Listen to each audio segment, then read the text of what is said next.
Hi, welcome back to our channel HardReset.Info. In front of me I have POCO F8 Ultra. In this video I will show you how to change fingerprint animation on this device.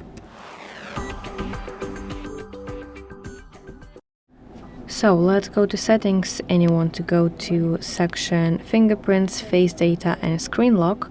Now let's select fingerprint unlock, and you'll be asked to enter your pin or pattern or whatever that you have.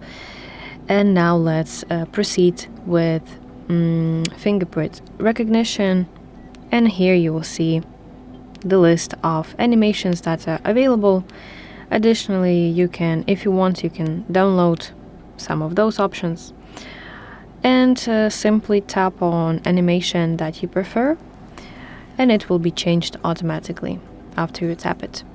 So that's it. I really hope that this video helps you. If so, please like this video and subscribe to our channel to see more content like this.